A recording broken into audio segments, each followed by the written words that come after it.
Olá, fidelidade! Hoje, capítulo 12, parte 1. O poder do subconsciente. Como os cientistas usam a mente subconsciente? Muitos dos cientistas mais criativos da história constataram a verdadeira importância da mente subconsciente.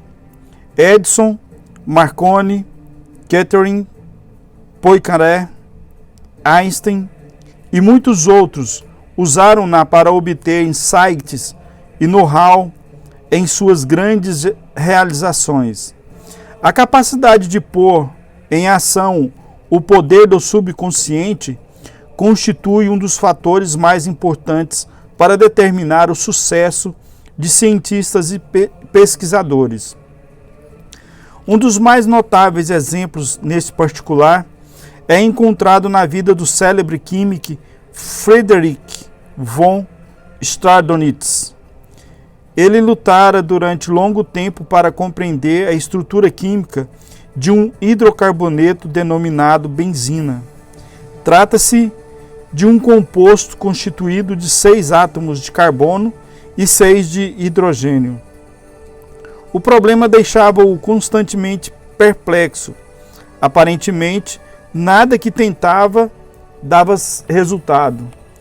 Incapaz de resolver o enigma, cansado e exausto, Stradonitz transferiu por completo o assunto para a mente subconsciente. Pouco tempo depois, no momento em que ia tomar um ônibus em Londres, o subconsciente iluminou-lhe o consciente com um inesperado relâmpago. Mentalmente, Stradonitz viu a imagem de uma serpente mordendo a própria cauda e girando como uma rodinha de fogo de artifício. A imagem recebida do subconsciente inspirou-o a orientar a pesquisa em uma nova direção. Logo depois, obteve a resposta há tanto tempo procurada, a do arranjo anular dos átomos, conhecido como anel de benzina. Como um cientista famoso fazia suas descobertas? Nikola Tesla foi um brilhante pioneiro no campo da eletricidade. A bobina Tesla, peça de exposição obrigatória em museus de ciências e sempre uma das favoritas da meninada, foi uma de suas invenções. Trata-se de uma esfera de metal carregada de eletricidade. Quando alguém a toca, a eletricidade estática faz com que os cabelos do curioso fiquem em pé. Tesla realizou também experimentos com transmissão de energia. Suas ideias sobre esse tópico ainda são consideradas revolucionárias. Convencido do poder da mente subconsciente, sempre que tinha uma ideia para uma outra invenção ou nova direção de pesquisa, formulava-a na imaginação e, em seguida, transferia o problema para o subconsciente. Sabia que o subconsciente reconstruiria e revelaria ao consciente todas as partes necessárias para a manufatura do dispositivo em questão. Examinando tranquilamente todos os possíveis melhoramentos, não perdia tempo corrigindo defeitos e fornecia aos seus assistentes o produto final, acabado, perfeito, de sua mente. Em uma entrevista, ele disse o seguinte: invariavelmente meu dispositivo funciona como imaginei. Em 20 anos, nunca houve uma única exceção. Como um naturalista famoso solucionou seu problema? O professor Louis Agassiz, da Universidade de Harvard, foi um dos naturalistas americanos mais famosos do século XIX. Descobriu os grandes poderes da mente subconsciente enquanto dormia. O exemplo seguinte foi tirado da biografia do cientista, escrita por sua esposa. Ele estava havia 2 semanas tentando decifrar a impressão um tanto vaga de um peixe fóssil na lasca de pedra em que fora preservado. Cansado e perplexo, interrompeu finalmente o trabalho e tentou afastá-lo da sua mente. Pouco tempo depois, acordou certa noite convencido de que, enquanto dormia, vira o peixe com todos os aspectos que lhe faltavam, perfeitamente restaurado. Mas quando tentou prender na mente e tornar nítida a imagem, ela lhe escapou. Ainda assim, dirigiu-se cedo para o jardim do Desplantes, pensando que ao examinar novamente a impressão deveria ver alguma coisa que o colocaria na pista de sua visão, mas em vão. O registro indistinto continuava tão obscuro como sempre. Na noite seguinte, voltou a ver o peixe, mas ainda sem resultado satisfatório. Quando acordou, a imagem desapareceu como antes da memória. Na esperança de que a mesma experiência se repetisse na terceira noite, pôs lápis e papel ao lado da cama antes de dormir. E como esperava, perto do amanhecer, o peixe reapareceu no sonho, confusamente no início, mas finalmente com uma clareza tão grande que ele não teve mais qualquer dúvida sobre suas características zoológicas. Ainda sonolenta, em total escuridão, traçou essas características no papel ao lado da cama. Pela manhã, notou surpreso que no esboço feito à noite havia aspectos que julgara impossível que o fóssil pudesse revelar. Correu para o Jardim de Desplantes e, usando o desenho como guia, conseguiu com um cinzel raspar o excesso superficial da pedra, sob a qual descobriu ocultas as partes que faltavam no peixe. Quando inteiramente exposto, o peixe correspondia ao que vira em sonho e ao desenho, e conseguiu classificá-lo com facilidade. Como um médico renomado, resolveu o problema do diabetes. Na década de 1920, o Dr. Frederick Banting, médico brilhante e pesquisador canadense, concentrou toda a sua atenção nos estragos do diabetes. Na época, a ciência médica desconhecia qualquer método para controlar a doença. O Dr. Banting passou longo tempo fazendo experimentos e estudando a literatura internacional sobre o assunto. Todos os caminhos que explorava, porém, pareciam ser um beco sem saída. Certa noite, exausto, com mais um longo dia do que pareciam ser esforços inúteis, caiu no sono. Enquanto dormia, a mente subconsciente instruiu-o a extrair o resíduo do ducto pancreático degenerado de cães. A inspiração levou-o à descoberta da insulina, que desde então tem melhorado a vida de milhões de pessoas. Notem que o Dr. Banting estudou conscientemente o problema durante muito tempo, procurando uma solução, uma maneira de resolvê-lo. O subconsciente respondeu nessa conformidade. Nem sempre conseguimos a resposta da noite para o dia. Ela talvez demore algum tempo, mas não fique desanimado. Continue, todas as noites antes de dormir, a transferir o problema para o subconsciente, como se nunca tivesse feito isso antes. Se a solução continuar a demorar a aparecer, você talvez esteja pensando que a questão que apresenta ao consciente é muito difícil e que levará tempo para resolver. Esse fato não deve surpreendê-lo.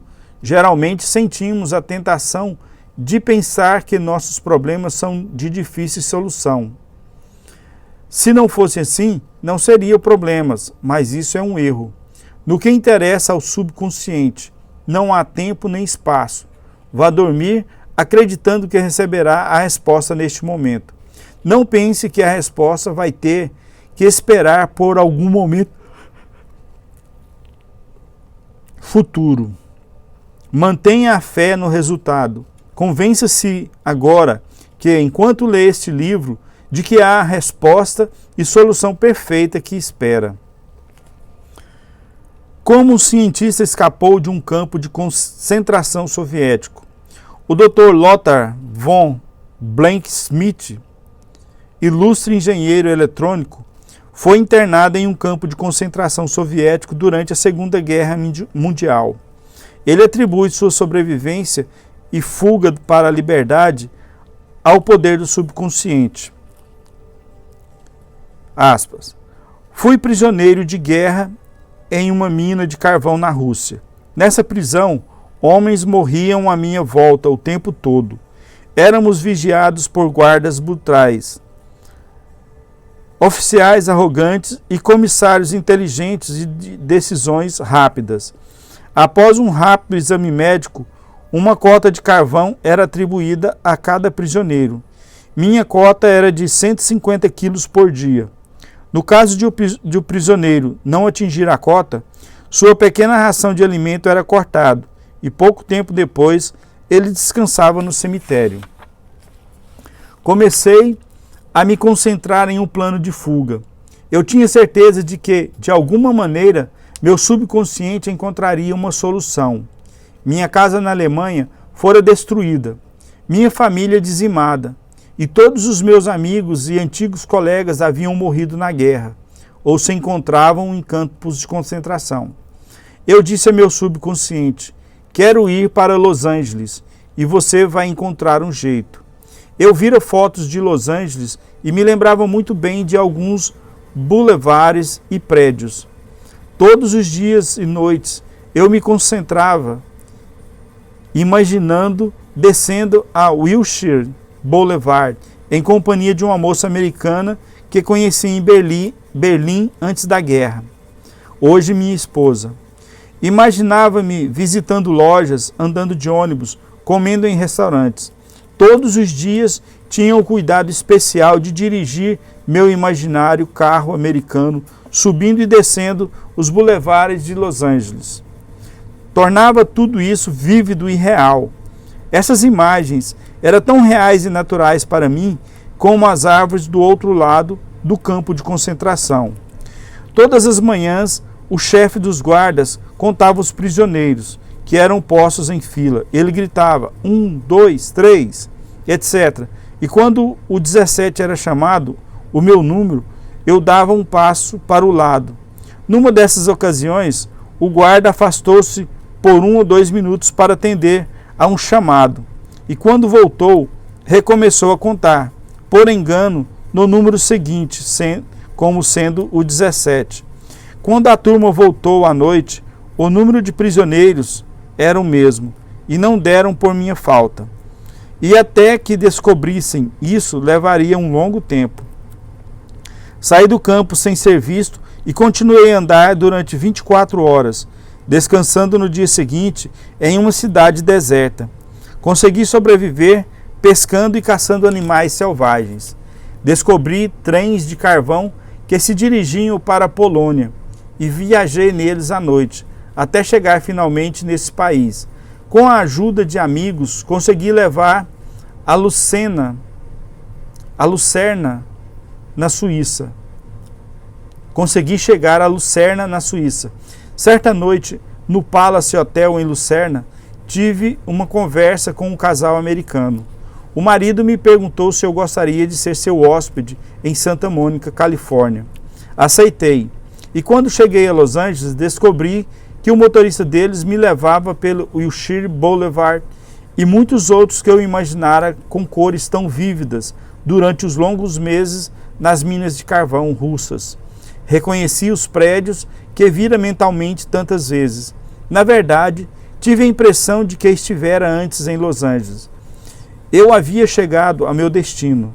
Jamais deixarei de me maravilhar com as coisas assombrosas que o subconsciente pode fazer. Na verdade, o subconsciente dispõe de recursos que desconhecemos inteiramente. Como arqueólogos e paleontólogos reconstrói cenários antigos.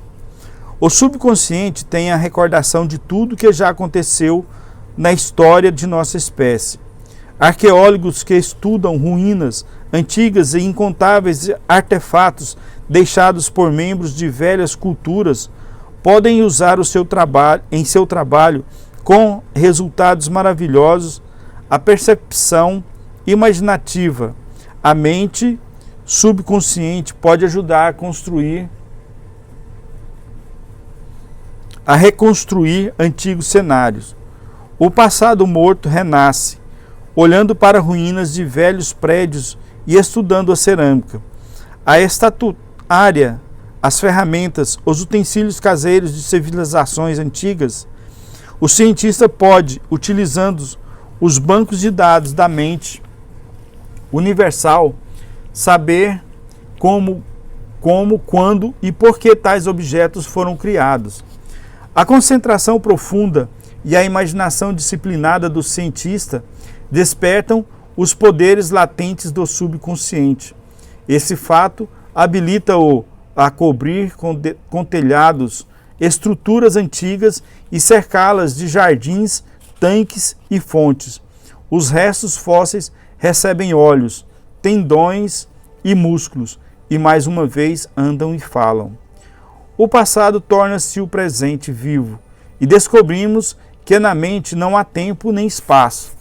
Pela imaginação disciplinada, controlada e dirigida, podemos ser companheiros da maioria dos cientistas e pensadores inspirados de todos os tempos.